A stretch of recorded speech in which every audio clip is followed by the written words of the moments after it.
안녕하십니까. 코로나가 창궐해도 날씨가 추워져도 채권 뉴스는 계속되어야 한다. 채권시장의 주요 뉴스 지금 시작하겠습니다. 먼저 11월 국내 채권시장부터 정리해보겠습니다.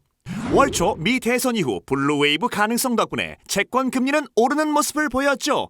하지만 공화당이 상원 다수당이 되자 상승폭은 잦은 납세. 그럼에도 불구하고 조 바이든 후보의 당선, 코로나 백신 개발 뉴스, 위험자산 선호 현상 증가. 그 결과 국고채 10년물은 종가 기준 1.67%까지 상승하면서 올해 3월 이후 최고치를 찍었습니다. 물론 코로나가 재확산되고 백신의 보급 속도와 부작용에 대한 우려로 다시 하락했습니다.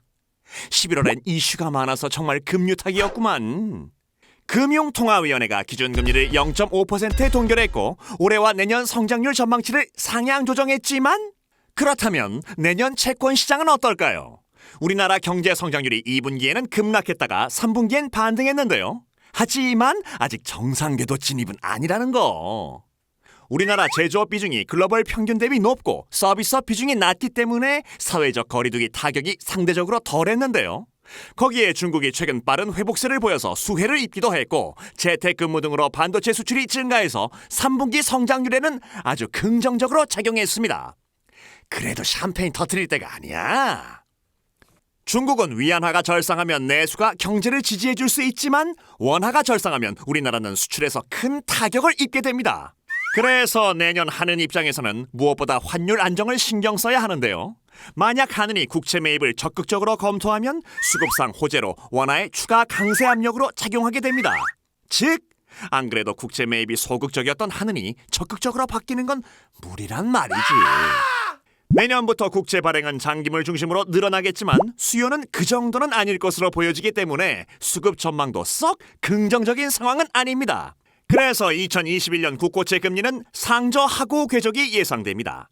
그럼 백신이 개발되고 코로나가 진정된다면 한은이 언제부터 기준금리를 올릴 수 있을까요?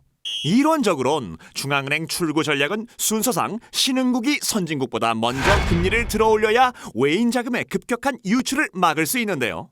하지만 지난 20년간 생각해보면 한은은 기준금리 인상과 인하 사이클 전환을 늘 미 연준보다 다음에 진행했었습니다. 3월 코로나 때도 마찬가지였다는 거. 이건 연준이 기준금리를 정확히 언제 변경할지 먼저 예측이 어려워서였는데요.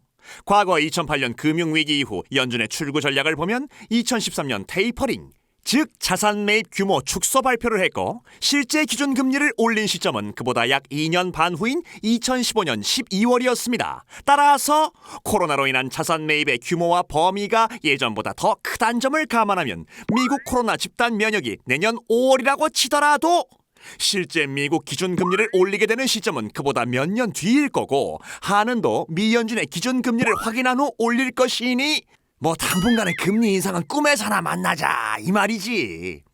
더군다나 만에 하나 집단 면역이 백신에 대한 거부감으로 지연된다면 기존 금리 인상도 그만큼 더 늦어질 테니 어쨌든 백신이 빨리 나와야 이후를 예측할 수 있다는 거. 자, 그럼 좋아요와 구독 눌러주시고 다음 달에 만나요.